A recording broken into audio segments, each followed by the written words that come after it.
নমস্কার বন্ধুরা, আজকে আমার রেসিপি হলো নিম বেগুন। নিম বেগুন হলো বাঙালির অত্যন্ত প্রিয় একটি পদ, বিশেষ করে বসন্তকালে। নিম বেগুন অনেকে তেতো লাগার কারণে খেতে চান না, কিন্তু আজ যে পদ্ধতিতে আমি নিম বেগুন রান্না করব সেভাবে একবার করে দেখবেন। তেতো লাগবে না, বরঞ্চ অত্যন্ত সুন্দর লাগবে খেতে। যারা নিম পাতা খেতে পছন্দ করেন না তারাও এই নিম বেগুন খাওয়ার জন্য মরিয়া হয়ে উঠবে। নিম বেগুন বানানোর জন্য প্রথমে আমি এখানে নিয়ে নিয়েছি নিম পাতা। এবার নিম পাতাগুলোকে খুব ভালো করে ধুয়ে নিয়েছি। এবার নিম পাতার ডাঁটিগুলো থেকে পাতাগুলোকে আলাদা করে নিতে হবে। হালকা একটু টানলে কিন্তু আলাদা হয়ে যাচ্ছে, দেখতেই পাচ্ছেন। একদম কচি পাতা, আপনারাও এরকম কচি পাতা নেওয়ার চেষ্টা করবেন, তাহলে তেতোটা একটু কম লাগবে আর খেতেও ভালো লাগবে। এইভাবে আমি সব নিম পাতাগুলোকে ডাঁটি থেকে আলাদা করে নেব। নিম পাতাগুলো দেখুন আমি ডাঁটি থেকে আলাদা করে নিয়েছি। নিম পাতাকে এইভাবেই পাতিয়ে পাতিয়ে জলটাকে শুকিয়ে নিতে হবে, তা না হলে ভালো করে ভাজা যাবে না। আমি এখানে একটা বেগুন নিয়ে নিয়েছি।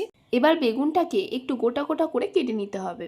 দেখুন ঠিক এইভাবেই আমি বেগুনটাকে কেটে নিয়েছি। এবার বেগুনে দিয়ে দিতে হবে অল্প করে লবণ।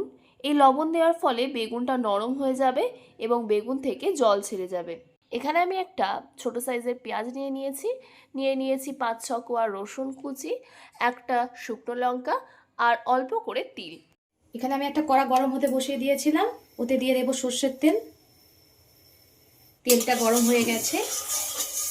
এবার এতে নুন মাখিয়ে রাখা বেগুনগুলো ঠিক এমনভাবে নিংড়ে নিংড়ে দিতে হবে।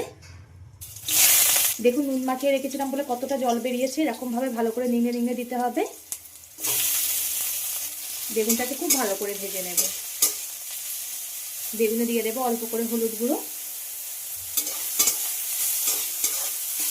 বেগুনটা আমার খুব ভালো করে ভাজা হয়ে গেছে, এবার নামিয়ে নেব। ওই কড়ার মধ্যে আবার দিয়ে দেবো সর্ষের তেল।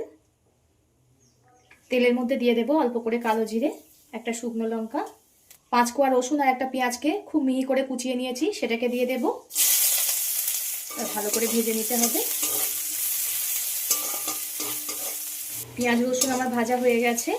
এবার এতে নিম পাতাগুলো দিয়ে দেব। এই সময় গ্যাসটা লোয়ে রাখতে হবে, লোয়ে রেখে ধীরে ধীরে ভাজতে হবে। এই পদ্ধতিতে বন্ধুরা একবার হলেও ট্রাই করে দেখবেন, খুবই ভালো লাগে। যারা নিম পাতা তিতোর জন্য পছন্দ করে না তারাও আঙুল চেটে খাবে, এত সুন্দর হয়। গরমের দিনে মাঝে মধ্যে এই রেসিপিটা একবার হলেও ট্রাই করে দেখবেন, খুবই ভালো লাগে খেতে আর শরীরের পক্ষে তো খুবই উপকার। ঠিক এমনভাবে পাতিয়ে পাতিয়ে ভাজতে হবে। দেখুন এরকম পাতিয়ে পাতিয়ে দিলে খুব সুন্দর করে ভাজা হয়ে যায়। এই সময় কচি কচি নিম গাছে পাতা গজায়, এই সময় রেসিপিটা করে দেখবেন। যাদের বাড়িতে গাছ আছে তাদের তো কোনো ব্যাপারই নেই, অনেকেই আছে বাজার থেকে কিনে আনতে হয়, তারাও কিনে এনে এই রেসিপিটা ট্রাই করে দেখবেন। দেখুন কথা বলতে বলতে আমার ভাজা হয়ে গেছে। এবার ভেজে রাখা বেগুনগুলো দিয়ে দেব। বেগুন নিম পাতার সঙ্গে আবারও খুব ভালো করে ভেজে নিতে হবে। গরমের দিনে ভাতের প্রথম পাতে যদি এমন একটা রেসিপি থাকে খুবই ভালো লাগবে খেতে। এবার এতে দিয়ে দেবো স্বাদ মতো লবণ। যেহেতু বেগুনে আমি লবণ মাখিয়ে রেখেছিলাম তাই এখানে অল্প করে লবণ দিলাম। পরিমাণ মতো হলুদ গুঁড়ো। আবারও ভালো করে ভেজে নিতে হবে। বন্ধুরা কে কোথা থেকে দেখছেন কমেন্ট করে জানাবেন। আপনাদের সুন্দর সুন্দর কমেন্ট করতে আমার খুবই ভালো লাগে। আর এইভাবে আমার পাশে থেকে সাপোর্ট করে যাবেন। আপনারা সাপোর্ট না করলে আমি কখনোই এগিয়ে যেতে পারবো না। এইভাবে রান্না করবেন, তিতও কম লাগবে, ছোট থেকে বড় সবাই খুব ভালোবাসবে এটা খেতে।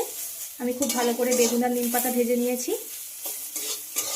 ঠিক এমন পাতিয়ে পাতিয়ে ভাজতে হবে, তাহলে ভাজাটা খুবই সুন্দর হবে। এবার এতে দিয়ে দেব অল্প করে তিল ছড়িয়ে। এই তিলটা আপনারা যে কোনো মুদির দোকানে পেয়ে যাবেন। আবার একটু ভেজে নিতে হবে। এই সময় আপনারা অল্প করে চিনিও অ্যাড করতে পারেন, আমি এখানে চিনি ব্যবহার করলাম না। আমার হয়ে গেছে, নামিয়ে নেব। এতক্ষণ ধরে ভিডিওটা ধৈর্য ধরে দেখার জন্য অসংখ্য ধন্যবাদ। সবাই সুস্থ থাকবেন, ভালো থাকবেন। পরবর্তী একটা নতুন রেসিপি নিয়ে আপনাদের সঙ্গে আবার দেখা হচ্ছে।